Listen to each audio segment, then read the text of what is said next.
Leo Tolstoy's Anna Karenina, Part 6, in which all our protagonists find the thin veneer of tranquility in their lives tested by family and friends, with farcical and tragic consequences.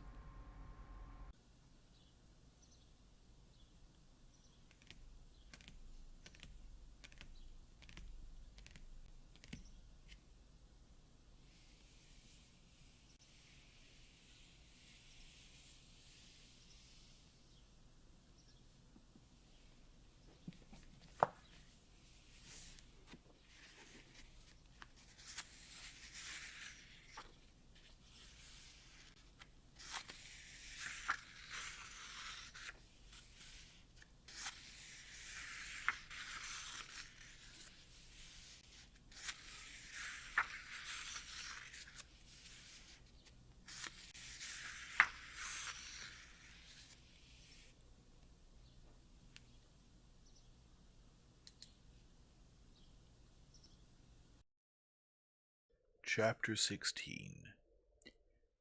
Darya Alexandrovna carried out her intention and went to see Anna. She was very sorry to upset her sister and cause her husband unpleasantness. She understood how right the Levines were in not wishing to have any connections with Vronsky, but she considered it her duty to visit Anna and show her that her feelings could not change, despite the change in Anna's situation. So as not to depend on the Levines for the trip, Darya Alexandrovna sent to the village to hire horses, but Levine, learning of it, came to reprimand her. "Why do you think your trip is unpleasant for me? And even if it was unpleasant, it's still more unpleasant that you're not taking my horses," he said. "You never once told me you decided on going, and to hire the village is, first of all, unpleasant for me, but the main thing is that they'll promise to get you there and won't do it. I have horses, and if you don't want to upset me, you'll take mine." Darya Alexandrovna had to consent, and on the appointed day Levine prepared a four-in-hand and a relay, assembling it from work and saddle horses, not very handsome, but capable of getting Darya Alexandrovna there in a day. Now, when horses were needed both for the departing princess and for the midwife, this was difficult for Levine, but by the duty of hospitality he could not allow Darya Alexandrovna to hire horses while in his house, and besides, he knew that the 20 miles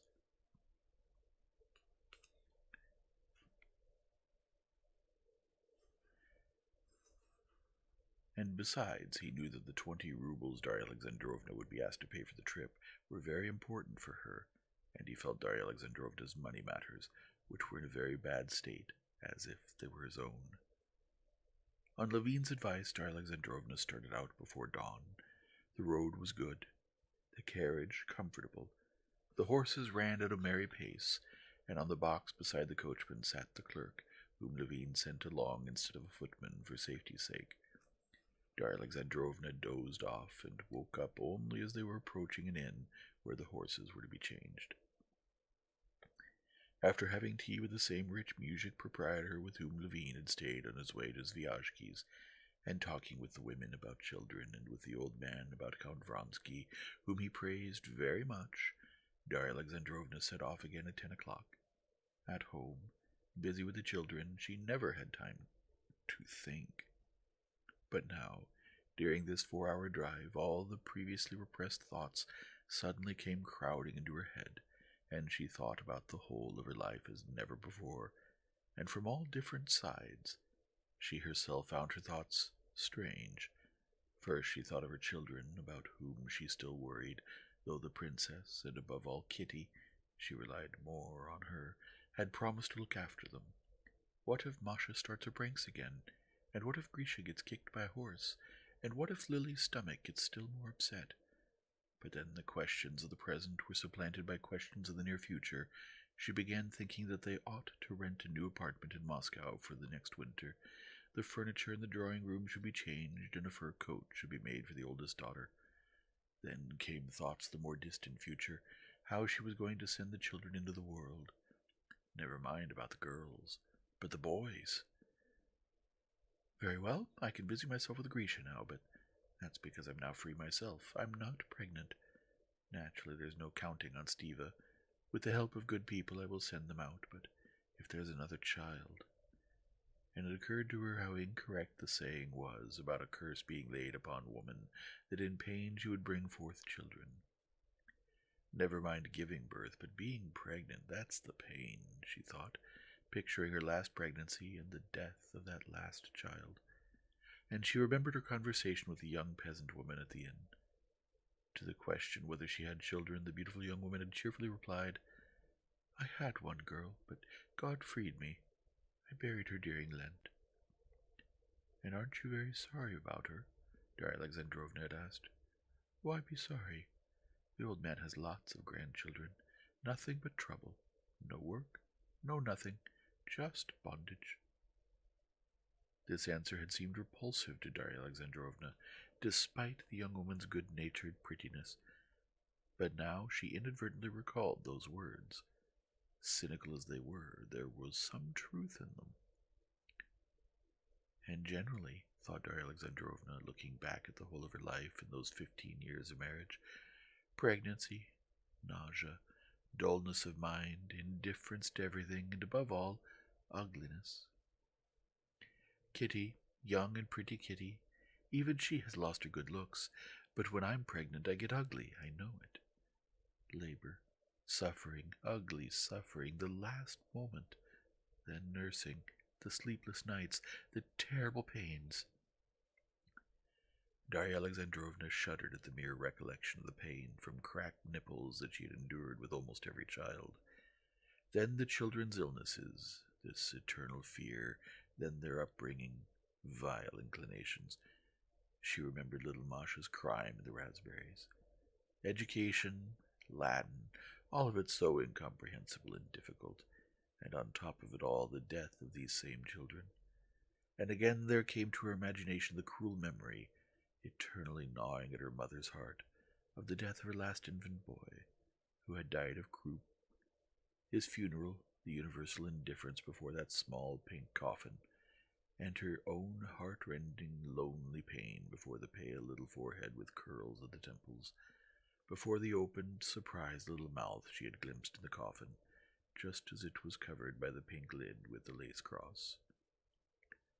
And all that for what now? What will come of it all? That I, having not a moment's peace, now pregnant, now nursing, eternally angry, grumpy, tormented myself and tormenting others, repulsive to my husband, will live my life out and bring up unfortunate, poorly educated, and destitute children. Even now, if we weren't with the Levines, I don't know how we'd live. Of course, Kostya and Kitty are so delicate that we don't notice it, but it can't go on. They'll start having children and won't be able to help us. They're in tight straits even now. Is Papa, who has kept almost nothing for himself, to help us? And so I can't set my children up myself, but only with the help of others, in humiliation. Well, and if we take the most fortunate outcome, the children won't die any more, and I'll bring them up somehow. At best, they simply won't turn out to be scoundrels. That's all I can wish for. And for that, so much torment, so much work, a whole life ruined. Again she recalled what the young peasant woman had said, and again the recollection was vile to her, but she could not help admitting that there was a dose of crude truth in those words. "Is it far now, Mikhaila?" Darya Alexandrovna asked the clerk, to get her mind off these thoughts that frightened her. 5 miles from this village, they say. The carriage drove down the village street onto a bridge. Along the bridge, with cheerful, ringing talk, went a crowd of merry peasant women with plaited sheath-binders on their shoulders. The women stopped on the bridge, gazing curiously at the carriage. The faces turned to her all seemed healthy and cheerful to Darya Alexandrovna, taunting her with the joy of life. Everybody lives. Everybody enjoys life, she went on, thinking, going past the women and on up the hill at a trot, again rocking pleasantly on the soft springs of the old carriage. And I, released as if from prison, from a world that is killing me with cares, have only now come to my senses for a moment.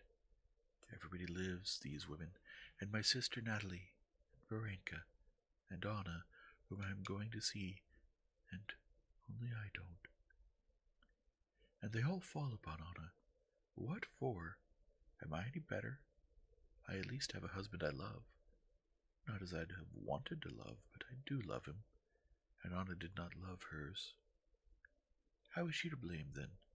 She wants to live. God has put that into our souls. I might very well have done the same. Even now I don't know if I did the right thing to listen to her that terrible time when she came to me in Moscow. I ought to have left my husband then and started my life over from the beginning. I might have loved and been loved in a real way.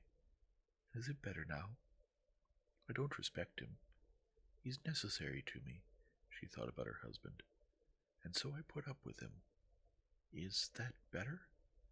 I could still have been liked then. I still had some of my beauty. Darya Alexandrovna went on thinking and wanted to look in the mirror. She had a traveling mirror in her bag and would have liked to take it out, but looking at the backs of the coachmen would have liked it, and the rocking clerk, she felt that she would be embarrassed if one of them turned around, and so she did not take the mirror out. But even without looking in the mirror, she thought it was still not too late.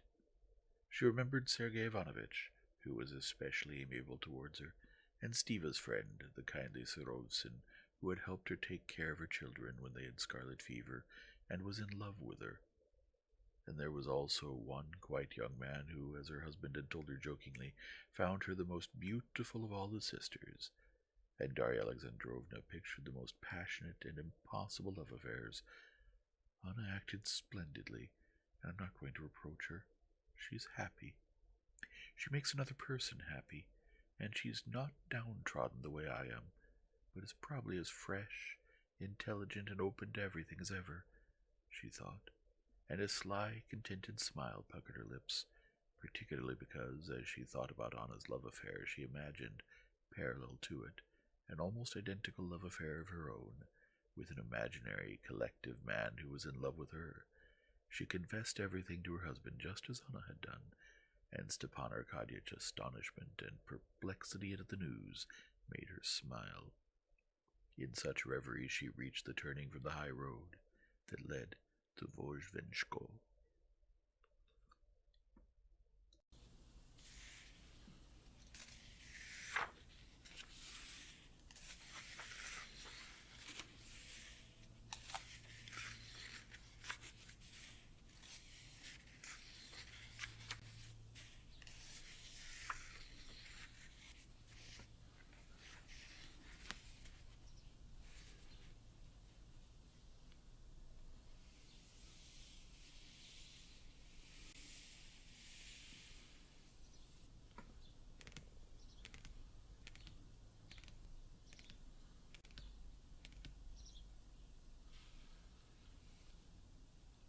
If you enjoy this format, please leave a like and subscribe and return tomorrow for the next chapter.